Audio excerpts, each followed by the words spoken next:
Ration కార్డులపై ప్రతిపక్షాలు కావాలని రాజకీయం చేస్తున్నాయని విమర్శించారు మంత్రి పొన్నం ప్రభాకర్.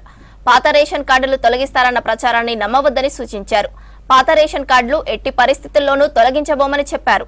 10 ఏళ్లుగా అర్హత ఉండి రేషన్ కార్డులు లేని వారి కోసమే ప్రభుత్వం సర్వే చేస్తుందని తెలిపారు. కులగణన సర్వే ఆధారంగా రేషన్ కార్డులు ఇస్తామని చెప్పారు మంత్రి. భూమి లేని రైతు కూలీలకు 12,000 ఇస్తామని, వ్యవసాయ యోగ్యమైన భూములకు ప్రతి ఎకరాకు రైతు భరోసా ఇస్తామని తెలిపారు పొన్నం. కొత్త రేషన్ కార్డు ఇచ్చే ప్రక్రియకు సంబంధించి గ్రామాల్లో సర్వే జరుగుతూ ఉంది. ఈ సందర్భంగా తెలంగాణ ప్రజలందరికీ కొన్ని అంశాలను చెప్పేటువంటి ప్రయత్నం చేస్తూ ఉన్నాం. పాతగా ఇప్పటికే 90 లక్షల రేషన్ కార్డులు ఉన్నాయి.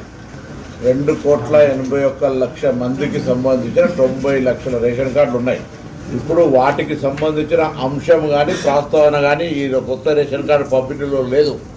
సో 90 లక్షల మందికి సంబంధించిన అంశం చర్చకు రాదు. ఇందులో కొత్తగా ఎవరైతే గత 10 సంవత్సరాలుగా రేషన్ కార్డు కావాలనే ఆలోచనతో తిరుగుతూ ఉన్నారో, కొత్త కుటుంబాలుగా ఏర్పడ్డాయో, పెళ్ళిళ్ళై పిల్లలై, లేదా ఈ ఇంటి బిడ్డ ఆ ఇంటి కోడలై, ఈ విధంగా లేదా ఈ ఊరాడి ఇంకా ఊరికి పోయి అట్లా కొంత మార్పులు చేర్పులకు సంబంధించిన అంశం కావచ్చు, లేదా అర్హత ఉండి, మళ్ళీ చెప్తాను స్పష్టంగా, అర్హత ఉండి కొత్త రేషన్ కార్డు రానటువంటి వాళ్ళందరికీ 10 సంవత్సరాలుగా కొత్త రేషన్ కార్డు కావాలి, నాకు అర్హత ఉంది, ఈ ప్రభుత్వం ఇస్తలేదని నిరాశపడ్డ వాళ్ళందరికీ శుభవార్త. వాళ్ళందరికీ జనవరి 26 వరకు అయితే ఇందులో ఎప్పుడూ తప్పులు లెక్క పెట్టే ప్రతిపక్షాలు దీన్ని కూడా రాజకీయం చేసి గ్రామాల్లో సర్వే జరిగే సందర్భంగా ఒక అంశం చర్చ చేస్తున్నారు.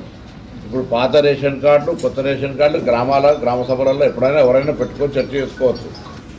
దయచేసి అనవసరంగా ఎక్కడైనా పొరపాటున ప్రతిపక్షాలు రెచ్చగొడితే దయచేసి దానికి సంబంధించి ఎవరు కూడా అటువంటి రెచ్చిపోయే తప్పుడు సమాచారాన్ని స్వీకరించొద్దని కోరుతాను.